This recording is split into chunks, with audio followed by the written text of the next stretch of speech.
Napakabuti ng ating Diyos. 8 taong katapatan, 8 taong pagpapala, 8 taong kasiyahan, 8 taong pinagtibay at sinamahan. Ganyan tayo, kamahal ng Diyos.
Kaya ginagawa namin dahil mahal natin.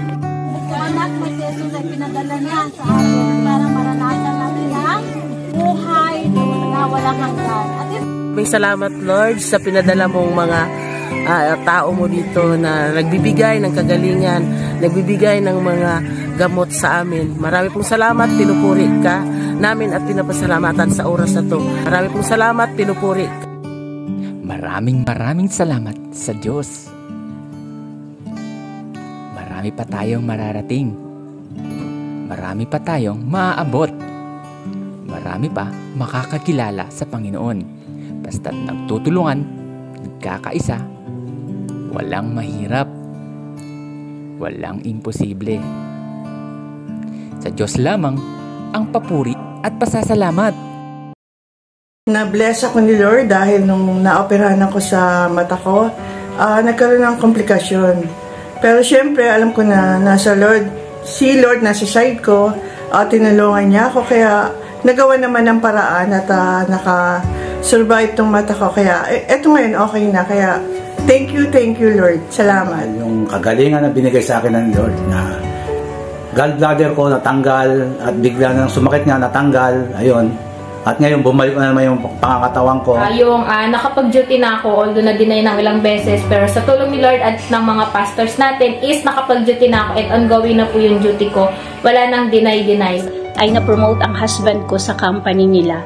Kasama na doon na yung pagpasa ko sa exam para maging USRN at ang pag-iisang dibdib namin ni Patrick dito sa Singapore. At nitong December 1 lang ay sabay din kaming na-water baptize sa church namin dito. Nagpasalamat ako kay God dahil sa smooth transition namin dito sa US. Tunay ngang He's the greatest provider. Hindi niya kami pinabayaan dito sa Maryland kahit na wala kaming kakilala. Ay ang nakauwi ako ng probinsya na all expenses paid by my friend. That after persistent praying and declarations, my long-time ambition is finally fulfilled by God, and that is to be here in the United States with my family and to work as a nurse. So, all the glory only unto God. Thank you. Dahil nakapunta ako ng Vietnam ng libre at nakapagtayo po ako ng small printing business. Bless po sa akin dahil kilala ko po yung GTM as my family po.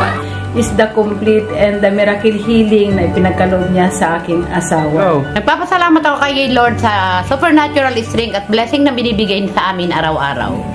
Yun na, una-una, kilala ko ang ating Panginoon. Hanggang ngayon, nandun pa rin ako sa ating Panginoon. Dahil kung wala yung Panginoon, wala rin siguro tayo rito. Kasi ngayong taon, nakapasa ako sa pharmacy licensure exam. Pati yung mga kapatid ko, nakapasa din sila sa licensure exam nila. Ang taon ay nakatapos ako ng pag-aaral at dumating si Scotch sa aking buhay. Kasi nag-level up ako sa paglilid sa worship team. Ito maganda naman yung nakuha kong engage sa exams. Hindi niya kami pinabayaan at pinrovide niya yung financial needs ng family namin.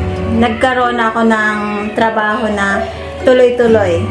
At saka nakilala ko ng lubos si Lord. I got my promotion this year. Libre ako na nagpunta ng Boracay. Sobrang blessed ko dahil first time po nakarating doon. Yung na-promote ako. Tanggap ako sa dream job. Na-promote po ako as quality analyst sa company. Malakas at mahaba ang buhay ko. God, ako po ay isa sa mga naging achievers sa grade 6 ngayong month. Umasa ako sa board exam ng medical technologist. Meron na naman akong panibagong task trabaho sa nagilian na binigay sa akin ng kaibigan ko sa Papa Eugenie na mag-handle ng isang computer store. Nakapagtapos ang aking panganay na anak sa pag-aaral with victorious graduation and with distinction award. At sa aming business, tuloy-tuloy po ang pag-prosper ni Lord. Lord, dahil nakapasa ako ng first year and ngayon second year na ako sa course na MedTech. Nagpapasalamat kami ngayong taon para sa good health and exponential provision para sa aming pamilya. Natanggap ako sa work na gusto kong pasukan at mas lalo akong gumanda this year. Maraming salamat sa Diyos. Kaya naman, di tayo titigil sa pagpupuri sa Kanya. Tayo'y tumayo at sabayan ang mga GTM Pasig Leaders!